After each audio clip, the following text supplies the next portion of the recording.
Наредни минути отвараме нова тема во Македонија наутро. Долго време дискутираме за најсоодветниот модел за почеток на новата учебна година. Првата детска амбасада во Свети Мегеши направи истражување токму на оваа тема. Еве ги резултатите во прилогот кој што е виден во разговорот. Наредни минути. Најбезбеден услов за образовниот процес во услови на ковид е онлайн наставата, покажало истражувањето на детската амбасада Мегеши. Над половина од анкетираните родители се изјасниле за ваков вид на образование, но слична е и бројката на оние кои имаат став за комбинирана настава. Сепак сите се едногласни дека најважно е здравјето на децата. Свесни се за моментот на важноста на физичкото присуство во училиштето и тие гледаат кај своите деца дека има последици по децата, дека тоа не е заменливо, но секогаш има едно но, дека во моментот недвосмислено родителите истакнува дека здравјето е пред се.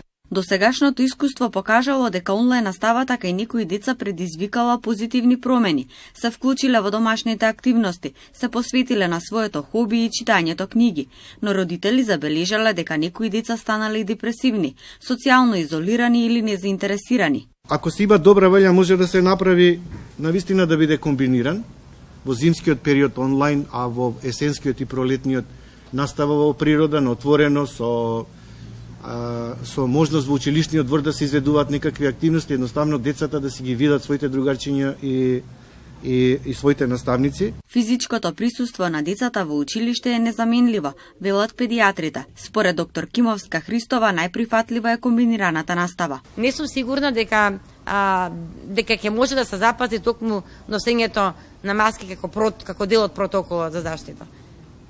И не сум сигурна дека доволно добар, да речам, ке помалите деца или корисен, затоа што тоа дете нема да знае кога треба да извади, а кога да стави маска. Дури 58% од родителите рекле дека децата имале подобри оценки, но се стекнале со помалку знаење преку онлайн наставата. Истражувањето го опфати мислењето на 1003 испитаници, вклучени биле родители на деца од основно и средно образование.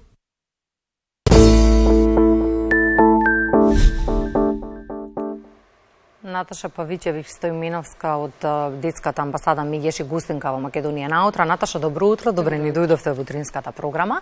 Слушнавме во прилогот предмалку мислењата се генерално поделени, но и кај едната и кај другата група. Тука да не бидеме погрешно сватени, приоритет е здравјето на децата, имајќи предвид дека изминатиот период многу жестока дебата се водеше на социјалните мрежи, па едните си ја префрлаат топката на другите кој е одговорен во целава оваа ситуација. Екзистенционалниот момент се чини оној пресудниот за да натежнуваат желбите или ставовите на родителите на една страна.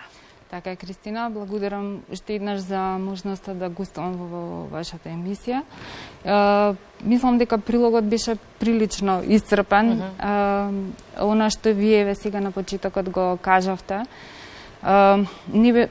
Интенцијата на ова истражување беше да се направи еден вид визуализација, значи да го направиме опипливо, она што како мислење кружи по социјалните мрежи, како што кажавте, во неформалните кругови, да го измериме и да го направиме видливо какво е расположението, размислувањата, искуствата, но и ставовите на родителите. Убаво поентиравте на почетокот дека најверојатно е екзистенцијалниот момент, оној кој ги не сакам да кажам прави поделба, но кај родителите се пројавуваат различни размислувања и ставови во однос на тоа што е најдобро за нивните деца, но родителите се единствени и секој родител го посакува најдоброто за своето дете, а тоа е пред се да е физички здрава, секако тука е и менталното здравје, значи независно каков да имаат став или размислување по ова прашање, за каква настава би се определиле ако имаат можност, родителите недвосмислено секогаш ќе избираат опцијата која е безбедна за здравјето на нивните деца. Може би чекајќи конечната одлука се зголеми тензијата помеѓу нас родителите на оваа тема. Така. Светските искуства се различни, без оглед на тоа дали е одреден моделот за онлайн настава, дали за физичко присуство. Сакам да споменеме, ми кажавте еден податок пред малку, расте трендот на За ражени деца? Непосредно пред моето гостување тука, доктор Мими Кимовска Христов ми прати порака. Значи во 5:20 ја добив, ја ја поздравам во оваа прилика.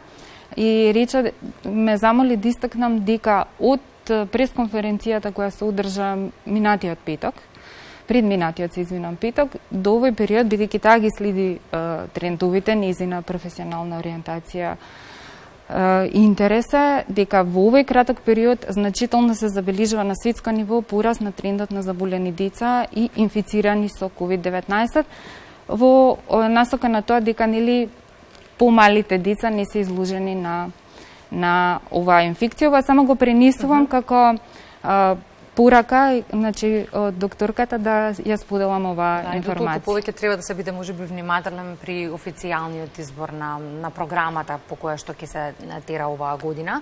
Она што сакавме да го споменеме дека и на миѓеш и безбедноста на децата има приоритет. Кој е официјалниот став на првата детска амбасада?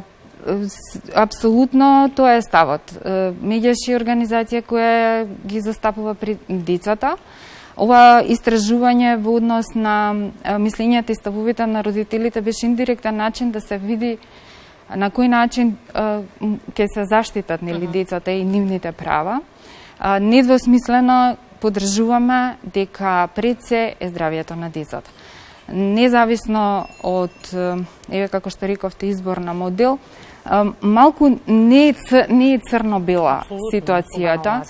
Така што, ако во студиото имате сега родители, кои што да речеме се самохрани родители кои што работат во приватниот сектор, родители кои што имаат деца со нетипичен развој или попричаност, ќе ви ги кажат своите аспекти, предизвиците со кои се соочувале во овој период, нивните размислувања зашто би ја одбрале едната или другата опција, да не зборуваме за семејства кои што се депривирани, социјално исклучени, кои што немаат пристап до ресурсите и изворите, кои што треба да обезбедат соодветна не само настава и развој на нивните деца.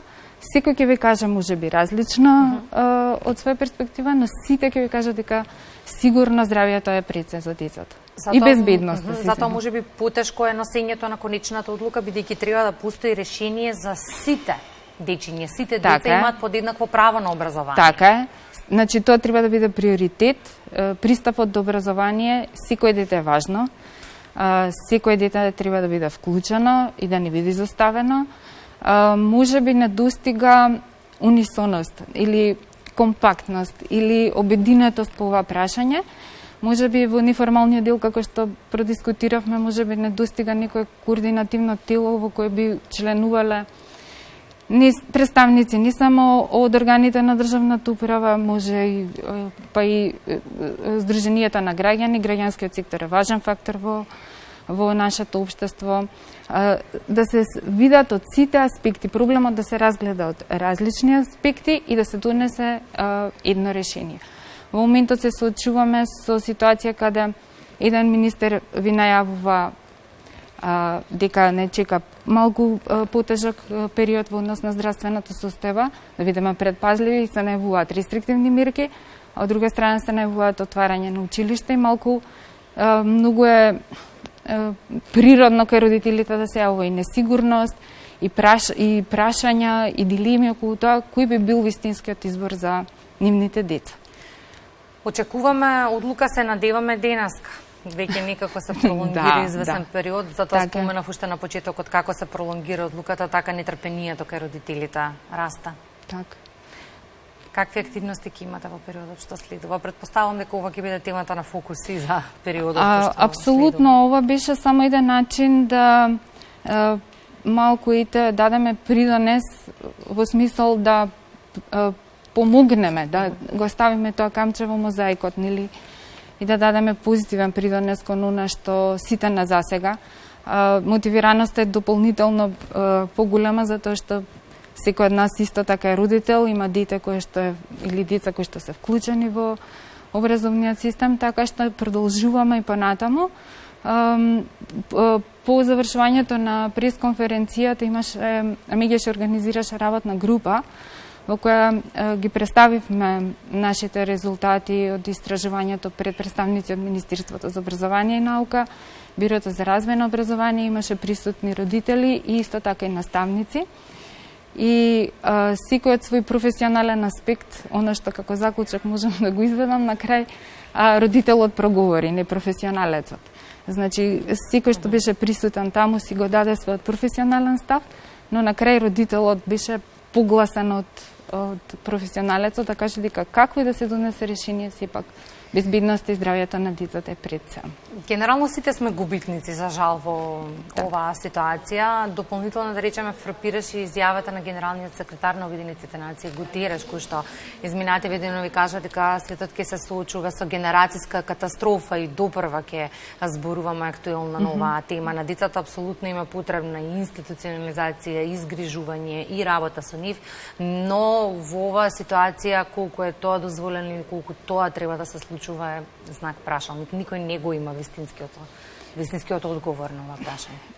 Да, споменавте и претходно нели во неформална комуникација наша, не е едноставно, меѓутоа затоа се бара системско решение. Како што реков, не е црно-бело, се знае кој е приоритетот и секој треба да се стреми кон него. И кога ќе се носи одлука, секогаш треба да се има во предвид колку оди во прилог на тој приоритет. Голем е предизвикот, навистина никој не знае и на светско ниво не се знае во која насока ќе се движи целата ситуација. Што и да се одлучи, ние изгубивме безгрижноста, и да се вратат децата на училиште, тоа нема да наликува на она безгрижна детска атмосфера на која сме биле научени претходно да ги гледаме, значи во поинаква атмосфера ќе се одвива. Јас сметам дека во овој момент ни е потребно да бидеме насочени кон иста цел, да бидеме единствени, да покажеме солидарност и позитивност, затоа што мислам дека е огромен предизвик и само заеднички може и како општество и како држава да се справиме со истиот. Поделеностите и нападите и мислам дека тоа само ќе биде контрапродуктивно. Таа енергија треба да ја насочиме кон продуктивност, кон позитивност и кон нашите деца. За жал не го докажуваме тоа изминатиот период. Да, и мене тоа ми е искрено многу тешко ми паѓа и како човек и како родител. Емпатијата никако заборавивме да ја применуваме, секој се тренува од свој аспект. Иако се веруваше дека на почетокот на пандемијата едно од добрите работи кои што ќе се случат е токму емпатијата, сочувството, поддршката, што се гледа дека не беше баш така. Не знам, ова нека биде можност апел малку да се преиспитаме, малку да размислиме. Сепак интересот е заеднички, децата се тие кои што се битни во целата приказна, нивното здравје не само физичко и психичко. И она што ние како истражување сакавме да посочиме, исто така беше протолкувано на различни начини, не би сакала да навлегувам, беше начин да се принесат искуствата на родителите кои промени ги забележувале кај децата и да апелираме дека сепак во овој процес треба да се има во предвид и целосниот развој на детето. Секако во приоритет е сега физичкото здравје, но не смееме да го занемариме и социјалниот момент е веќе, како што кажав, во друга димензија, но психичкиот развој, па така носителите на одлуки на органите на државната управа, тие кои што имаат можноста да размислуваат и за алтернативни некои програми во кои би можеле децата да се вклучат и покрај образованието да, ако веќе не се вратиме во со физичко присуство во училиштата, да се развиваат и поинакви начини кои децата би биле и вклучени, би се мотивирале, би се потикнувале, би се стимулирал нивниот развој во таа насока. Да, оваа ситуација генерално ги изнеса на површина сите дупки, ајде да кажеме, недостатоци на образовниот систем. Ајде да се надеваме дека ќе бидеме мотивирани, поттикнати да се подобруваме на тоа е добар почеток кој што следува, да, бидејќи имаме причина тоа да го правиме. Јас се надевав дека денеска ќе можеме да дискутираме аплодираме за моделот кој што е избран, бидејќи очекувавме Искрено одлука. и јас. Но ајде да Искрено и видиме јас. дали тоа ќе се случи деновиве, пак имаме повод повторно за разговор да видиме што можеме да направиме сега со ова што е одбрано како модел, ако го имаме како решение. Да, се надевам, пак ќе апелирам дека треба да мислиме прица на здравјето на децата, доброто на децата. Можеби како решение би било убаво да се направи некоја рамка која би била само еден вид модел во која би требало да се движиме, а сепак одлуките во однос на изборот на како вид на настава, тоа да остане на индивидуален случај, од случај во случај. Сите општини немаат еднакви ресурси, подготвеноста, број на дечиња, број на професионален кадар. И услови како може да се реализира наставата. Така. Да. Ви благодарам многу, Наташа, за гостувањето во Македонија. Наутро секако ќе имам поводи за следни средби во утринската програма. Благодарам. И јас се надам.